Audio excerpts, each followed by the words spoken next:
بسم اللہ الرحمن الرحیم. سگے اطار عبد الحبیب اتاری کی جانب سے السلام علیکم ورحمۃ اللہ وبرکاتہ. مدری چینل کے ناظرین کو ایک زبردست خوشخبری دینی ہے کہ الحمدللہ اس بار مرکزی مجلس شورا کے مدنی مشورے میں یہ طے کیا گیا کہ دعوت اسلامی اب انشاءاللہ یتیم خانے کھولے گی، اور اس کا بڑا ہی پیارا نام امیر علیہ سنت کی طرف سے مدنی ہوم ہمیں ملا ہے. اور انشاءاللہ اس میں نہ صرف یتیم بچوں کو بلکہ وہ بچے کہ جو جن کے ماں باپ میں بعض اوقات طلاق ہو جاتی ہے اور بچہ کسی کفالت کے بغیر رہ جاتا ہے، اور آگے جا کے ہو سکتا ہے کہ لاوارث بچوں کو بھی اس میں ہم شامل کریں. انشاءاللہ ان بچوں کی شاندار تربیت کی جائے گی. اللہ نے چاہا تو ان کو قرآن پاک پڑھایا جائے گا، جو حافظ بننے کے قابل ہوں گے انہیں حافظ قرآن بنایا جائے گا، پھر درس نظامی کرنے والوں کو درس نظامی کروا کر انشاءاللہ عالم بنانے والا کورس کروایا جائے گا. اور انشاءاللہ امید ہے کہ ان کو ایسے ہنر بھی سکھا دیے جائیں گے کہ یہ اپنے پیروں پہ کھڑے ہو جائیں. ظاہر ہے جن کے ماں باپ نہیں ہوتے ان کے ساتھ بہت سارے زندگی میں آگے جا کر بھی مسائل ہوتے ہیں، تو انشاءاللہ عز و جل ان کی کفالت کا انتظام ہوگا، ان کے کھانے پینے کا، ان کی رہائش کا، ان کے کپڑوں کا، ان کی ضروریات کا انتظام بھی دعوت اسلامی کرے گی.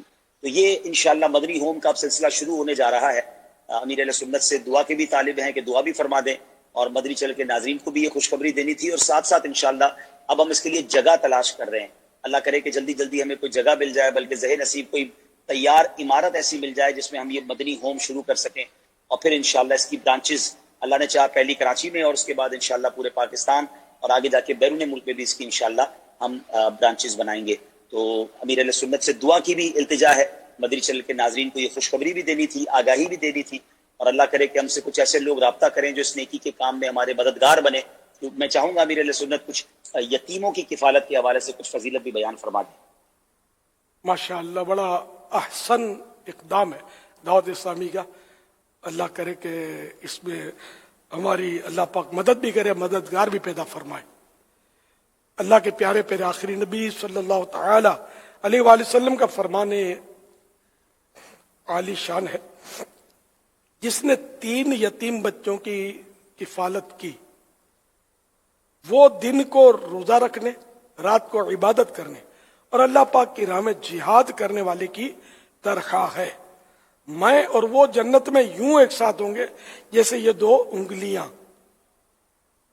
آپ صلی اللہ تعالی علیہ وآلہ وسلم نے شہادت اور بیچ والی انگلی کو ملایا.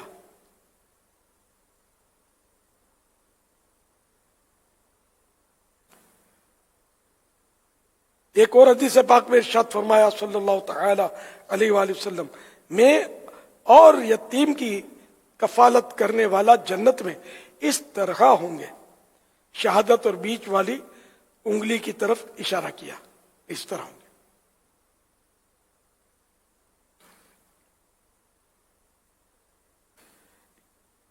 یتیم کے سر پر ہاتھ پھیرنے کی فضیلت اللہ پاک کے پیارے پیارے آخری نبی صلی اللہ تعالی علیہ وآلہ وسلم نے فرمایا کہ جو اللہ پاک کی رضا کے لیے کسی یتیم لڑکے یا لڑکی کے سر پر ہاتھ پھیرے گا، تو جس بال پر سے اس کا ہاتھ گزرے گا اس کے عوض یعنی بدلے ہاتھ پھیرنے والے کے لیے نیکیاں لکھی جائیں گی.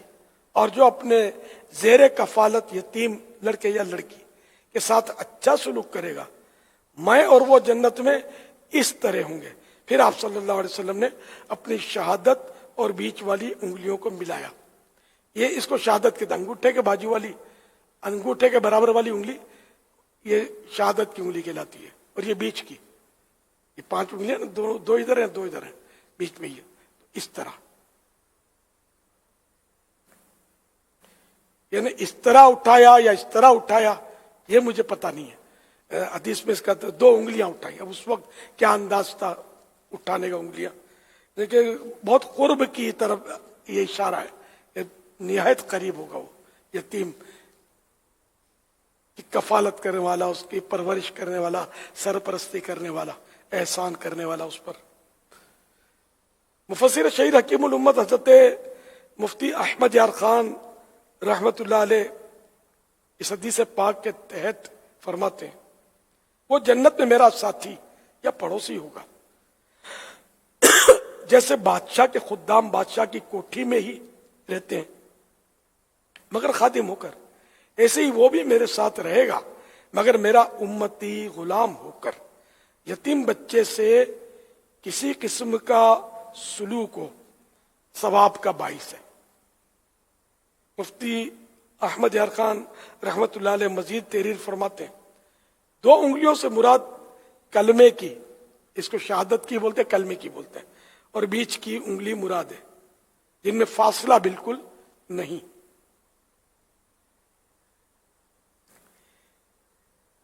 یتیم کے سر پر ہاتھ پھیرنے اور مسکین کو کھانا کھلانے سے دل کی سختی دور ہوتی ہے۔ چنانچہ حضرت سیدنا ابو ہریرہ رضی اللہ عنہ سے روایت ہے کہ ایک شخص نے بارگاہ رسالت میں اپنے دل کی سختی کی شکایت کی۔ نبی رحمت شفیع امت صلی اللہ علیہ وآلہ وسلم نے فرمایا یتیم کے سر پر ہاتھ پھیرو اور مسکین کو کھانا کھلاؤ۔ سبحان اللہ۔ تو یہ یتیم کے تعلق سے فضائل ہیں، اور اس میں یتیم کے علاوہ کچھ اور بھی اقسام بتائیں حاجی عبدالحبیب نے کہ ان کو بھی ہم رکھیں گے۔ تو بہرحال تو سب کو چاہیے کہ اس میں تعاون کریں۔ آپ خود اگر مالی تعاون کر سکتے تو آگے بڑھیے، کسی کو تیار کرنا بھی ثواب کا کام ہے، ترغیب دلانا، وہ تعاون کر دیں۔ اور اگر فوری طور پر کوئی ہمیں بنی بنائی عمارت مل جائے یہ ادارہ بنانے کے لیے، مدنی ہوم، یاد رکھیے گا، مدنی ہوم بنانے کے لیے اگر مکمل عمارت تیار مل جاتی ہے، انشاءاللہ آپ کے لیے جنت میں عالی شان محل تیار ہے۔ آپ دیکھیں تو دیکھیں انشاءاللہ۔ اللہ پاک کسی کا عمل ضائع نہیں کرتا، وہ آیت پڑھو نا، اللہ پاک کسی کا عمل ضائع نہیں کرتا۔ ان اللہ لا یضیع اجر المحسنین، جو بھلائی کرنے والے ہیں، نیکی کرنے والے ہیں، ان کے اجر کو اللہ پاک ضائع نہیں فرماتا۔ اللہ پاک کسی بھی نیکی کرنے والے، بھلائی کرنے والے کے اجر کو ضائع نہیں کرتا۔ انشاءاللہ آپ کو جنت میں محل ملے گا۔ جلدی جلدی اللہ نے آپ کو مال دیا ہے کہ مال کا اس سے بہتر کیا استعمال ہوگا کہ اتنا بڑا نیک کام اس میں شروع ہو جائے گا انشاءاللہ۔ اور یہ بھی دیں، پیسے بھی دیں، ذرا بہت اس میں بہت رقم چاہیے تو انشاءاللہ ہو جائیے۔ اپنے قدم اٹھاتے ہیں، السعی منی والاتمام من اللہ، کوشش میری طرف سے ہوگی، تکمیل رب جمیل کی طرف سے ہوگی، تو اس کو مکمل اللہ پاک کرے گا، ہمیں منزل پر وہی پہنچائے گا۔ ہمت کیجئے اور اس میں تعاون کیجئے۔ یا اللہ پاک تجھے تیرے پیارے حبیب صلی اللہ تعالی علیہ وآلہ وسلم کا واسطہ، جن کو یتیموں کی سرپرستی بہت پسند ہے، جو ہمارے ساتھ اس کام میں تعاون کرے، مدنی ہوم کے تعلق سے تعاون کرے، ہمیں عمارت دے، عمارت دلوائے، اس کے اندر مالی طور پر مدد کرے، مدد کرتا رہے، مدد کرنے کے لیے دوسروں کو ابھارے۔ وہ میرا مدنی بیٹا ہو، خواہ مدنی بیٹی ہو، کوئی بھی ہو، اے اللہ پاک اس کو ایمان کی سلامتی نصیب فرما، برے خاتمے سے بچا۔ اے اللہ پاک اس کو بار بار حج نصیب فرما، بار بار میٹھا میٹھا، شہد سے بھی میٹھا مدینہ دکھا، اور جنت الفردوس میں اپنے پیارے حبیب صلی اللہ تعالی علیہ وآلہ وسلم کے پڑوس میں عالی شان محل عطا فرما۔ آمین بجاہ النبی الامین صلی اللہ تعالی علیہ وآلہ وسلم۔ صلو علی الحبیب صلی اللہ علیہ